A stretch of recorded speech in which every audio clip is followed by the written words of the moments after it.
ভারতীয় সংবিধান সংশোধন সম্পূর্ণ আলোচনা।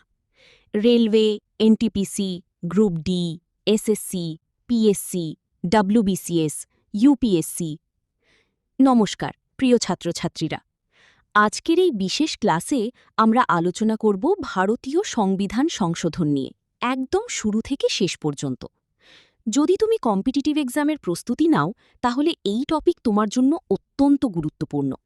কারণ railway, SSC, PSC, UPSC, police, banking, group D, NTPC সহ বিভিন্ন পরীক্ষায় সংবিধান সংশোধন থেকে বারবার প্রশ্ন আসে। আজকের ক্লাসে আমরা জানব সংবিধান সংশোধন কি, কেন সংশোধন করা হয়, ভারতীয় সংবিধান রিজিড না ফ্লেক্সিবল, কোন অনুচ্ছেদে আছে, কিভাবে সংশোধন হয়, সংসদ ও রাষ্ট্রপতির ভূমিকা, বেসিক স্ট্রাকচার ডক্ট্রিন, গুরুত্বপূর্ণ অ্যামেন্ডমেন্টগুলো, পরীক্ষায় আসা প্রশ্ন, শেষে থাকবে এমসিকিউ প্র্যাকটিস সেট। বন্ধুরা, সংবিধান কি? সংবিধান হলো একটি দেশের সর্বোচ্চ আইন। দেশের সরকার কিভাবে চলবে, নাগরিকদের অধিকার কি, রাষ্ট্রপতি, প্রধানমন্ত্রী, সংসদ, আদালত সবকিছুর নিয়ম সংবিধানে লেখা থাকে। ভারতের সংবিধান বিশ্বের অন্যতম বৃহত্তম লিখিত সংবিধান। এটি কার্যকর হয় ২৬শে জানুয়ারি ১৯৫০ সালে। সংবিধান কি? সংবিধান হল একটি দেশের সর্বোচ্চ আইন। দেশের সরকার কিভাবে চলবে, নাগরিকদের অধিকার কি, রাষ্ট্রপতি, প্রধানমন্ত্রী, সংসদ, আদালত সবকিছু নিয়ম সংবিধানে লেখা থাকে। ভারতের সংবিধান বিশ্বের অন্যতম বৃহত্তম লিখিত সংবিধান। এটি কার্যকর হয় ২৬ জানুয়ারি ১৯৫০ সালে। পিন পয়েন্ট: সংবিধান সংশোধন কি? সময়ের প্রয়োজন অনুযায়ী সংবিধানের কোনো অংশে পরিবর্তন, নতুন কিছু যোগ করা অথবা পুরনো কিছু বাদ দেওয়াকে বলা হয় সংবিধান সংশোধন। ইংরেজিতে বলা হয় কনস্টিটিউশনাল অ্যামেন্ডমেন্ট। সহজ ভাষায়, সংবিধানকে আধুনিক ও কার্যকর রাখার জন্য পরিবর্তন করাই হল অ্যামেন্ডমেন্ট। কেন সংবিধান সংশোধন দরকার? একটি দেশের সমাজ, অর্থনীতি, প্রযুক্তি, জনসংখ্যা, প্রশাসন সবসময় বদলায়। যদি সংবিধান কখনো বদলানো না হতো, তাহলে নতুন রাজ্য তৈরি করা যেত না, ভোটের বয়স কমানো যেত না, জিএসটি চালু করা যেত না, সংরক্ষণ বাড়ানো যেত না, পঞ্চায়েত ব্যবস্থা শক্তিশালী করা যেত না, শিক্ষাকে মৌলিক অধিকার করা যেত না। তাই সংবিধান সংশোধন অত্যন্ত দরকারি। জিরাগড়ি: ভারতীয় সংবিধান রিজিড না ফ্লেক্সিবল? ভারতীয় সংবিধানকে বলা হয় partly rigid and partly flexible. কারণ কিছু বিষয় খুব সহজে পরিবর্তন করা যায়, আবার কিছু বিষয় পরিবর্তন করতে কঠিন নিয়ম মানতে হয়। এই কারণে ভারতীয় সংবিধান ব্রিটেনের মতো পুরো ফ্লেক্সিবল নয়, আবার আমেরিকার মতো পুরো রিজিডও নয়। বোভ: কোন অনুচ্ছেদে সংশোধনের কথা আছে? ভারতীয় সংবিধানের অনুচ্ছেদ ৩৬৮তে সংবিধান সংশোধনের ক্ষমতা ও পদ্ধতি বলা হয়েছে। মনে রাখো, article 368 equal to amendment procedure. এটি পরীক্ষায় খুব কমন কোয়েশ্চেন। সংবিধান সংশোধনের ক্ষমতা কার? সংবিধান সংশোধনের ক্ষমতা রয়েছে সংসদের, অর্থাৎ লোকসভা, রাজ্যসভা। দুই কক্ষেই বিল পাশ হতে হবে। কোনো রাজ্য বিধানসভা একা সংবিধান সংশোধন করতে পারে না। অ্যামেন্ডমেন্ট বিল কোথায় আনা হয়? সংবিধান সংশোধনী বিল লোকসভা অথবা রাজ্যসভা, যে কোনো এক কক্ষে প্রথমে উত্থাপন করা যায়। জয়েন্ট সিটিং হয় কি? না। সাধারণ বিলে জয়েন্ট সিটিং হতে পারে, কিন্তু কনস্টিটিউশনাল অ্যামেন্ডমেন্ট বিলে জয়েন্ট সিটিং হয় না। এটিও গুরুত্বপূর্ণ প্রশ্ন। সংবিধান সংশোধনের ৩টি পদ্ধতি। 1. সিম্পল মেজরিটি, সাধারণ সংখ্যাগরিষ্ঠতায় পাশ হয়, মানে উপস্থিত সদস্যদের বেশি ভোট পেলেই হবে। যেমন নতুন রাজ্য গঠন, রাজ্যের নাম পরিবর্তন, রাজ্যের সীমানা পরিবর্তন, নাগরিকত্ব বিষয়ক কিছু আইন। 2. স্পেশাল মেজরিটি, এটি সবচেয়ে গুরুত্বপূর্ণ। প্রয়োজন উপস্থিত ও ভোটদানকারী সদস্যদের 2/3 সমর্থন, মোট সদস্য সংখ্যার অর্ধেকের বেশি সমর্থন। বেশিরভাগ অ্যামেন্ডমেন্টে এটাই লাগে। 3. Special majority plus half states ratification. কিছু গুরুত্বপূর্ণ বিষয় সংসদ পাশ করার পর অন্তত অর্ধেক রাজ্যের অনুমোদন লাগে, যেমন রাষ্ট্রপতি নির্বাচন, সুপ্রিম কোর্ট, হাইকোর্ট, কেন্দ্র রাজ্য ক্ষমতা বন্টন, সপ্তম তফসিল। রাষ্ট্রপতির ভূমিকা: সংসদে বিল পাশ হওয়ার পরে রাষ্ট্রপতির কাছে পাঠানো হয়। রাষ্ট্রপতি সম্মতি দিলে তা আইন হয়। রাষ্ট্রপতি এটি ফিরিয়ে দিতে পারেন না। সুপ্রিম কোর্ট ও অ্যামেন্ডমেন্ট।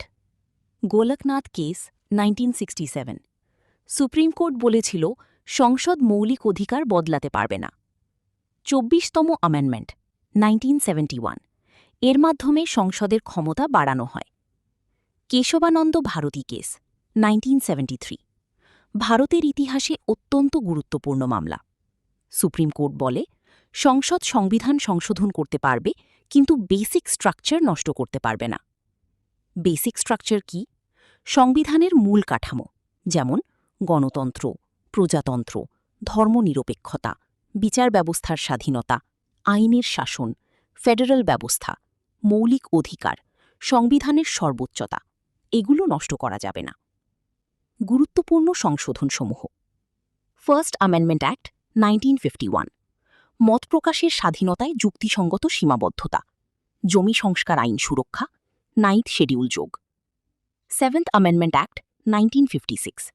ভাষাভিত্তিক রাজ্য পুনর্গঠন। 24th amendment act 1971। সংসদের অ্যামেন্ডমেন্ট পাওয়ার নিশ্চিত। 25th amendment act 1971। সম্পত্তির অধিকারের সীমাবদ্ধতা।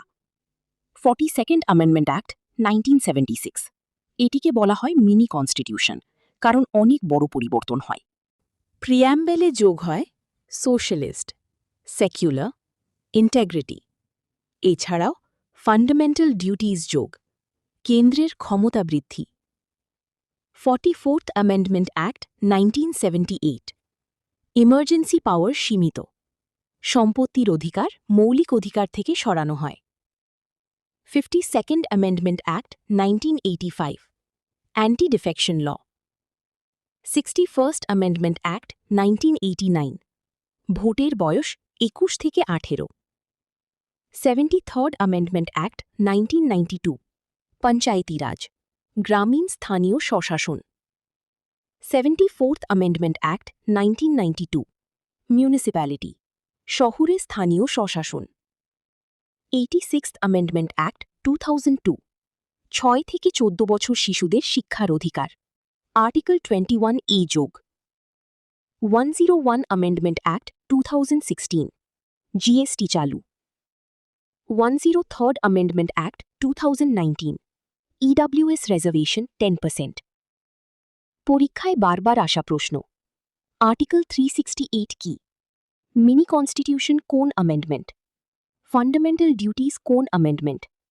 ভোট এজ 18 কোন অ্যামেন্ডমেন্ট? পঞ্চায়েতি রাজ কোন অ্যামেন্ডমেন্ট? জিএসটি কোন অ্যামেন্ডমেন্ট? বেসিক স্ট্রাকচার ডক্ট্রিন কোন কেস? MCQ practice set. 1. সংবিধান সংশোধনের অনুচ্ছেদ কোনটি? A 352, B 356, C 368, D 370। Answer C.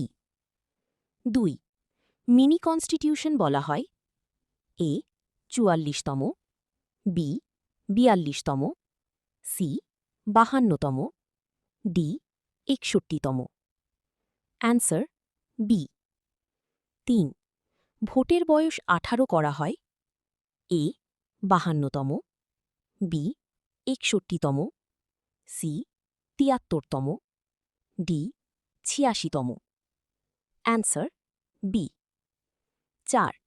Fundamental ডিউটিজ যোগ হয় এ 42তম, বি 44তম, সি 52তম, ডি 74তম।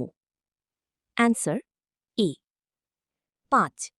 পঞ্চায়েতি রাজ আসি এ 71তম, বি 72তম, সি 73তম, ডি 74তম। Answer C. 6. জিএসটি চালু হয় এ 99তম, বি 100তম, সি 101তম, ডি 103তম। Answer C. 7. Basic structure doctrine কোন কেস?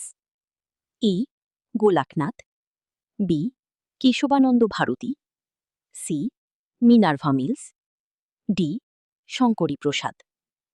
Answer B. 8. ভোটের বয়স আগে কত ছিল? A 25, B 21, C 20, D 19। Answer B. আজকের ক্লাস এখানেই শেষ। ভিডিওটি ভালো লাগলে লাইক, শেয়ার, কমেন্ট করুন এবং সাবস্ক্রাইব করে পাশে থাকুন আরও গুরুত্বপূর্ণ কনস্টিটিউশন ও জিকে ক্লাস পাওয়ার জন্য।